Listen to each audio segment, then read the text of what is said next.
The administration that loves vacation, and this time it's Crazy Uncle Joe, just wrapped up a long weekend of R&R in South Carolina. Now, this is the vice president's third vacation in just 3 months. And after a tropical New Year's in the U.S. Virgin Islands, a ski trip to Colorado in February, he's also scheduled to head back down to the luxurious South Carolina island coming up next month as well.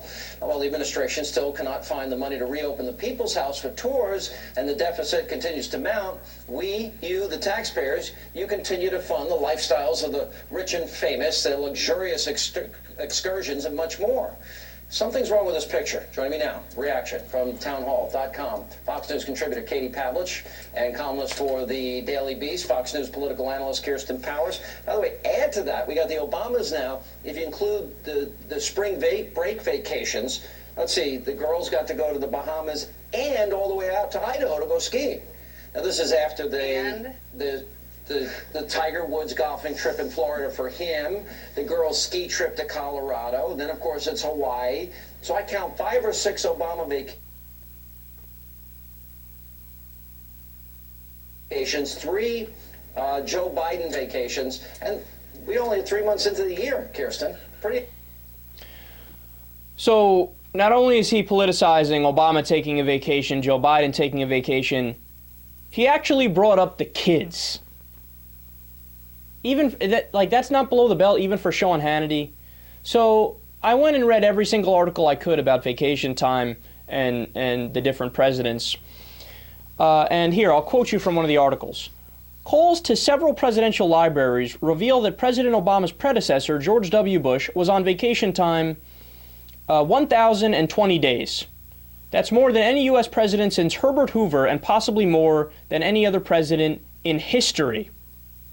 Even President Franklin D. Roosevelt, who was in office 12 years from 1933 to 1945, was on vacation less days than President George Bush at 958 days.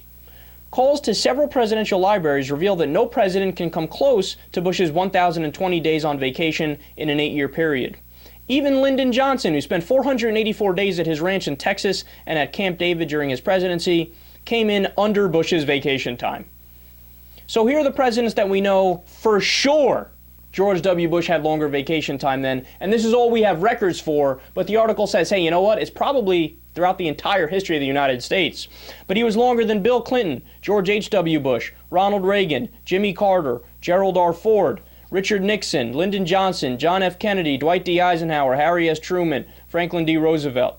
So that means President Bush, that number, 1,020 days, he was on vacation for 32% of his presidency. There's another article from factcheck.org. What they did is they broke it down on a yearly basis because, like I talked about this, a few weeks ago on the show, and somebody was questioning me in the videos like, well, yeah, but how long has Obama been in office so far? We don't know yet if he's actually vacationing less. No, we do. Factcheck.org broke it down on a year-by-year basis to give us a more apples-to-apples comparison.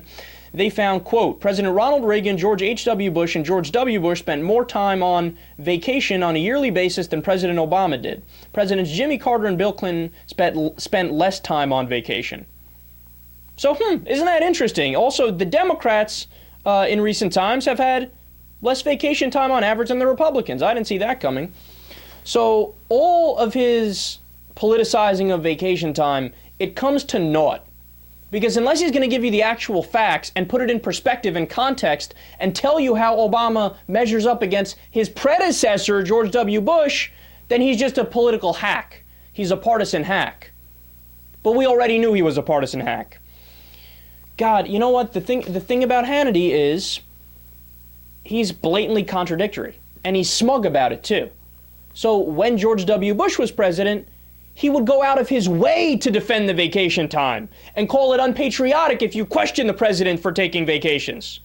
But now that it's not his boy in office, now all of a sudden he flips on a dime and he just doesn't care that he contradicted himself completely from just a few years ago, and he goes on the offense with his smug-ass attitude.